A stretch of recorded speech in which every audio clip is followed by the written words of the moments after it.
It's another edition of Time About the Movies, and welcome to 1999, the last year of the 1990s, the last year of the 20th century, and arguably one of the greatest years of movies ever. And we're probably not going to see, you're obviously not going to see it this particular weekend, but as we get along, as we go through these next 52 weeks, you're going to see some classic films that came out in 1999. Some were big hits, some were films that ended up becoming called classics in their own rights after unfortunately underperforming.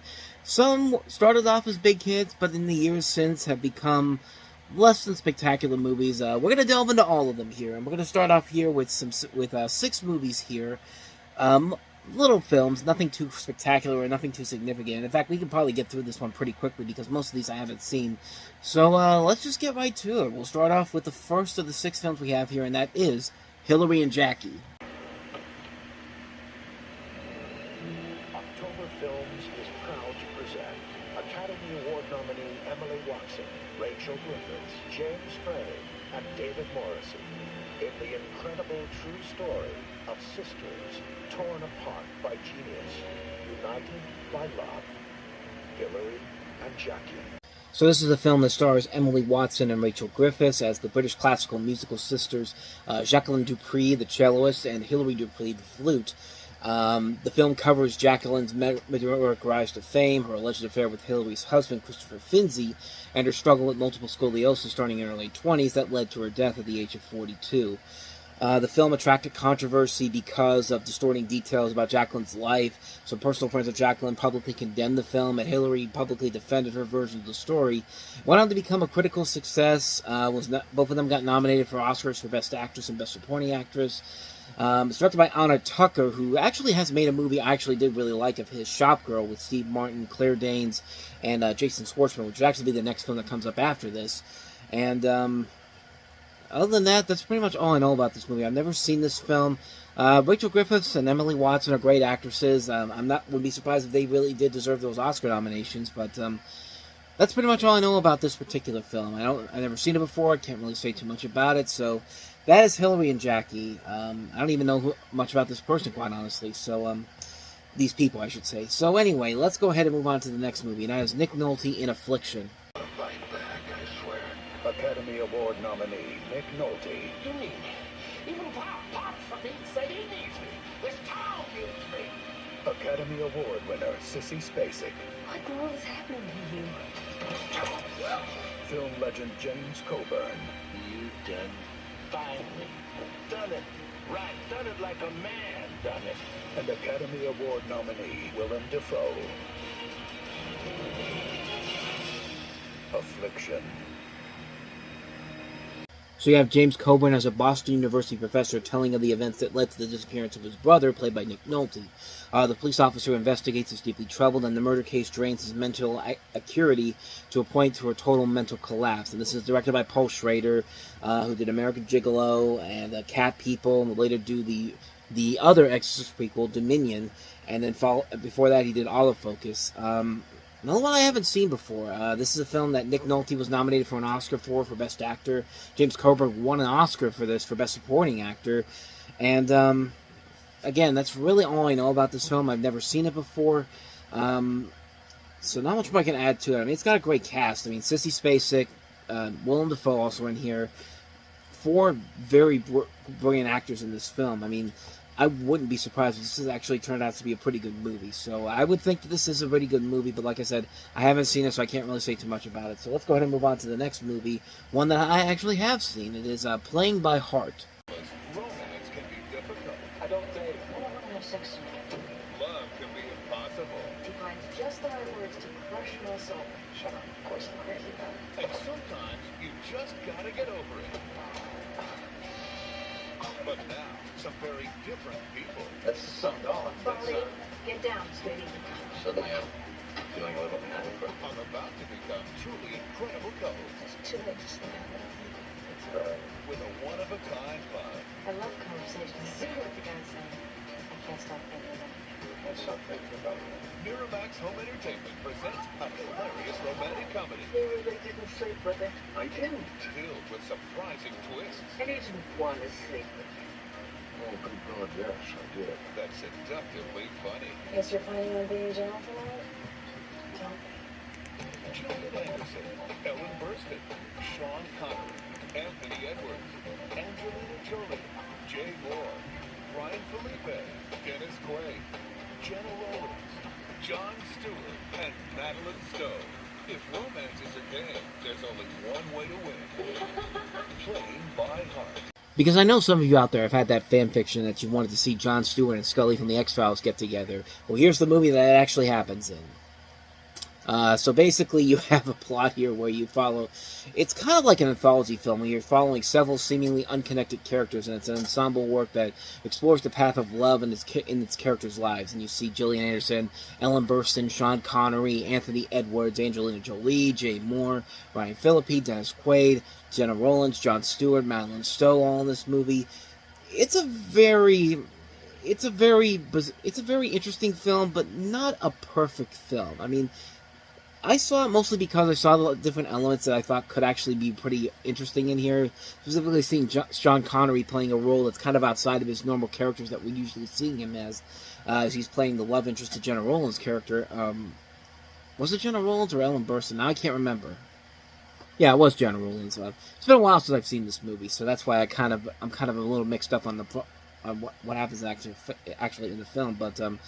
But like I said, it seems like something that looks like something out of his normal thing that we're used to seeing him as, and he actually is pretty good in the film. In fact, everybody in the movie in here is not bad. Everybody in here plays their roles very well. It's a pretty generic romantic comedy, pretty much. I mean, there are some other characters in here. Kelly Waymeyer, Patricia Clarkson, Michael Emerson, Amanda Peet, Hilary Duff is an extra in this, as an uncredited extra, one of her early film roles. But it's a film that honestly just kind of...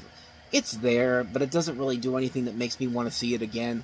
The only other reason I would probably say check this movie out is to see a young Angelina Jolie in one of her early film roles.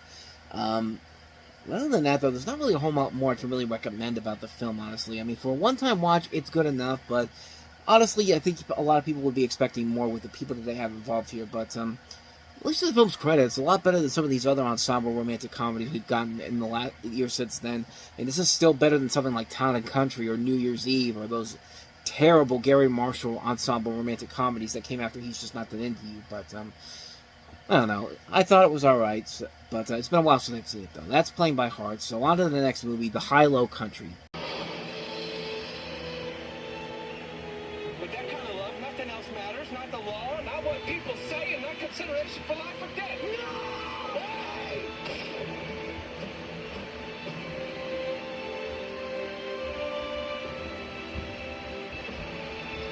So this is a story about the enduring bond of friendship between two hard-living men set against a sweeping background, the American West, post-World War II in its twilight. You have Pete and Big Boy as the masters of the prairie, but ultimately face trickier terrain than the human heart. This is a film that Sam Peckinpah was trying to get made for a number of years, but unfortunately he passed away before he ever got the chance to really do it. You have Woody Harrelson and Billy Crudup, along with Patricia Arquette. Cole Hauser's also in here, Penelope Cruz, Sam Elliott. Some notable names in here overall. But this is Stephen Frears that directed this film, who also did The Grifters and Mary Riley, Hero. High Fidelity would come after this. Again, that's really all I know about this one because I haven't seen the film, unfortunately, so I can't really say if it's any good or not. But I mean, it's got the talent there to maybe make it worth a watch at some point. But that's pretty much all I know about it, so I can't really say if it's any good or not. So that's The High-Low Country. So on to the next movie, and that is Another Day in Paradise. I take you in, I take you to the ropes, I give you my money, my dope, I make you part of my crew. It's just my final payback. I am I'm a junkie and a thief. Buy me a box. See, you're so big. This is about money. One minute you're Mr. Big Man with Mel, the next minute you're just a helpless little boy. This is not about friendship. This is not about love. This is survival. Taking place in the 1970s, this is a plot that follows a teenage drug addict played by Vincent Kartheiser in another role pre-Mad Men, along with his girlfriend, Natasha Gregson Warner, who are taken in by a middle-aged couple played by James Woods and Melanie Griffith. The pair persuades the teenagers to help them commit a series of increasingly complicated and dangerous drug robberies. It's based off of a novel by Eddie Little, and is actually the second film from this director, Larry Clark, the first film being Kids, which was the much more controversial and probably more successful of the two films here. But I wouldn't know because this is another one that I have not seen before. And got a good cast overall here, but I did not hear a lot of good things about this movie. So this is probably one that, maybe it's probably good I haven't seen this particular film, but I don't know. Maybe it could be worth something in the end, but I don't know for certain because I haven't seen it. So that's Another Day in Paradise. So on to the last movie we have here, Port Djema.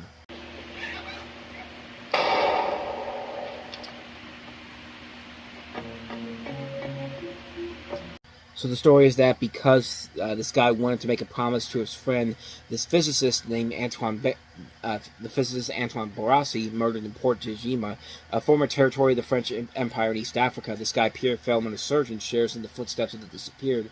Antoine has chosen the camp of rebellion, supports Assad and Ahmad's fighting against the powers in place. Despite the warnings, Peter goes to Antoine's dispensary, and he discovers a bruised and violent Africa, and essentially the reverse of a humanitarian commitment. This is a film that came out. This is a French film. Really do not know too much about this one. That was only a little clip that I could show you there. Yeah, it's another one I really don't know too much about because I have not seen the film. So, came out this weekend in the U.S., so might as well conclude in here. That's Port Djema. So that's going to wrap up another edition of Time About the Movies. We'll have our 1998 leftovers episodes, I should say, on the next episode, which will actually be our 500th episode, 500 weeks of this. So most of the stuff I can find here are mostly just animated direct-to-video movies, but ones of notoriety. So might as well bring them up. We'll talk about The Lion King 2, Simba's Pride, The Brave Little Toaster to the Rescue, Batman and Mr. Freeze Sub-Zero, Scooby-Doo on Zombie Island, Pocahontas 2, Journey to a New World, An Old Dog Christmas Carol, The Secret of Nim 2, Timmy to the Rescue, Ferngully 2, The Magical Rescue, and the one non-animated film on here, the Christopher Reeve remake of Rear Window, which actually came out the same weekend as the Psycho remake, and needless to say, that one is all. I can already tell you right now, the Rear Window remake is way better than the Psycho remake. So we'll talk more into that on the next episode. But until then, thank you very much for watching, and if you want to see more videos like this, please hit the playlist on the next page, check out the previous episode. Also, don't forget to hit the like and subscribe button if you want to see more videos like this on this channel. Now, do not go too far away, because coming up in just a little bit after this video gets posted, I'll have a new Time About the Movies flashback, looking back on the weekend of November 11th, 1988. We've got films like Child's Play. We'll also take a look at Ernest Saves Christmas, Iron Eagle 2,